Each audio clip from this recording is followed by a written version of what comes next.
L'objet d'amour, pouvons-nous ajouter, est donc toujours un objet retrouvé.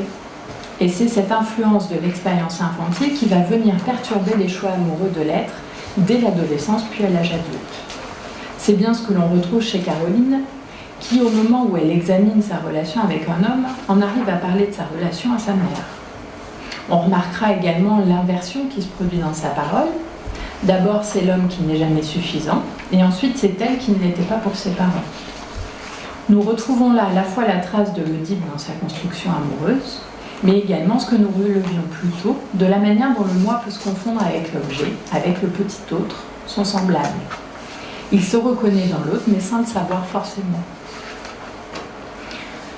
Nous ne sommes pas surpris d'apprendre que les relations d'amour, ce qui oriente les choix et les actes d'un individu, trouvent sa source dans le prégénital, mais ordonné par la manière dont il aura traversé son Oedipe.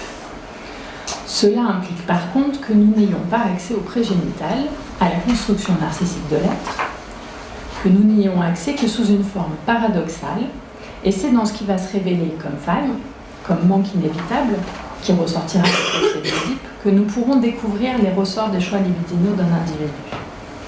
D'où l'importance dans le maniement du transfert de pouvoir ouvrir la voie oedipienne, car s'il ne l'emprunte pas, l'être restera empêtré dans son imaginaire souvent débordant. Pour cela, nous trouverons appui dans le respect de la règle fondamentale notamment. Nous sommes donc partis des rapports entre le moi et ses objets, selon la description freudienne, pour en arriver à nous concentrer sur ce qui peut être en jeu dans le rapport de l'enfant avec la mère, justement dans l'ordonnancement de la relation d'objet. Concentrons-nous un peu plus sur cette relation entre la mère et l'enfant et son premier objet, le sang. Lacan la situe dans le champ de la frustration. Il signale, toujours la même année, dans le livre de son séminaire intitulé « La relation d'objet », que la frustration porte sur quelque chose dont l'être est privé, par quelqu'un dont il pouvait attendre ce qu'il lui demandait. Ce qui est alors en jeu est moins l'objet que l'amour de qui peut lui faire ce don. L'objet de la frustration est moins l'objet que le don. La demande initiale de satisfaction du besoin est donc devenue demande d'amour. Nous voyons là comment, en effet, il y a quelque chose qui est en jeu chez l'être humain, au-delà du simple rapport de la pulsion à son objet de satisfaction. Nous changeons clairement d'angle de lecture concernant le rapport de l'être à l'objet. Cette expérience précoce de l'enfant implique qu'il soit confronté à un au-delà de la parole, un au-delà de son besoin de satisfaction, et qu'à partir de ce moment, ils doivent supporter sa division. Sa demande s'instaure dans le rapport au grand autre, ce grand autre qui répond au-delà de ce que l'être a formulé dans sa demande.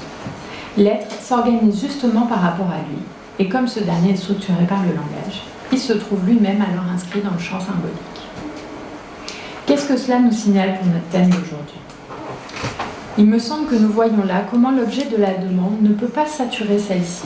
Ici, Lacan nous apporte donc un éclairage sur les enjeux de la demande que nous pouvons retrouver dans le maniement du transfert. Il nous indique en quoi la demande ne peut jamais être satisfaite véritablement, puisqu'aucun objet ne peut la combler et qu'elle vise au-delà.